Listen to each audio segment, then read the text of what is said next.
tous, aujourd'hui petite vidéo sur l'oral dans la fonction publique territoriale. Alors vous n'êtes pas sans savoir que les épreuves d'oral ont un petit peu changé depuis ces dernières années. Aujourd'hui on est plus sur, on se rapproche un petit peu de ce qui se fait dans le privé avec l'entretien, hein, tout simplement, l'entretien classique hein, pour avoir un poste.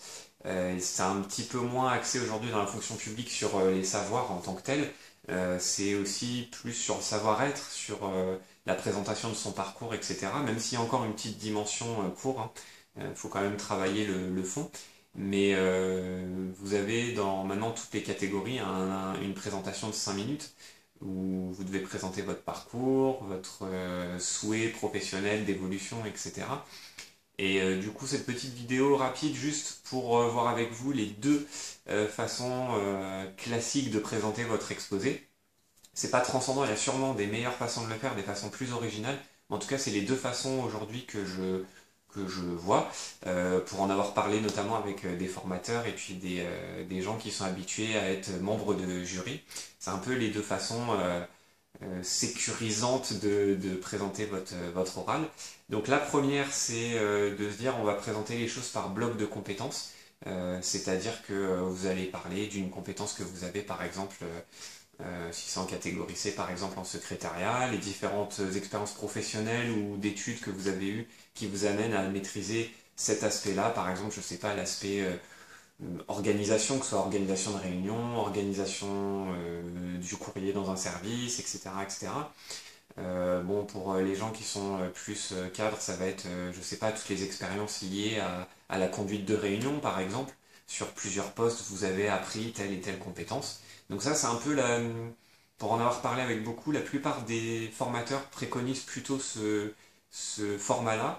Au deuxième format, qui est donc deuxième format qu'on va développer tout de suite, c'est le format du classique en fait de chronologique.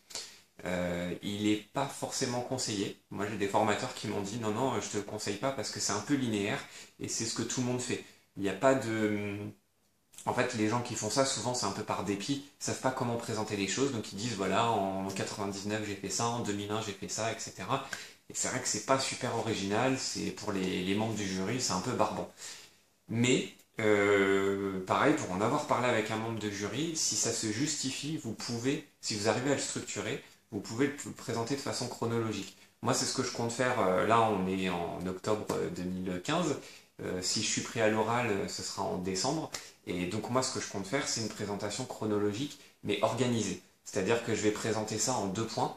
Le premier point, ça va être le bloc mes études plus le boulot dans le privé puisque j'ai cumulé les deux, et puis à la fin de mes études, j'ai enquillé sur plusieurs boulots dans le privé. Et puis une autre partie, je travaille depuis 2011 dans le public, dans une collectivité avec plusieurs contrats. Donc voilà, c'est pour... Là au moins c'est structuré, c'est pas linéaire, voilà en 99 j'ai fait ça, ça, ça.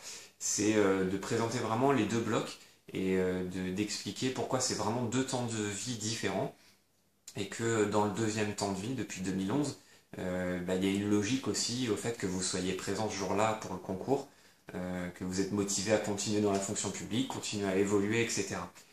Donc voilà, c'était les deux façons de présenter votre oral. Il y en a plein d'autres d'ailleurs. Dans les commentaires, n'hésitez pas à me dire comment vous envisagez de présenter votre oral. Et puis, moi je trouve ça pas trop mal quand même. Finalement, le chronologique, je trouve ça pas trop mal, mais il faut le structurer. Je pense que de toute façon, peu importe la manière dont vous allez présenter votre oral, vos 5 minutes de présentation, il faut juste le structurer, il faut qu'il y ait une logique, et puis il faut que vous racontiez une histoire en fait finalement aux membres du jury, parce que nous autres êtres humains, on aime les histoires, hein, depuis petit, on aime quand on nous raconte des histoires. Alors pas histoire au sens mensonge, hein, des histoires, voilà, quelque chose d'un peu romancé, un peu avec quelque chose de logique et pas juste une succession de dates. Voilà, bah écoutez, si les vidéos vous plaisent, n'hésitez pas à vous abonner juste en bas. Et puis je vous dis à très bientôt pour une nouvelle vidéo. Salut!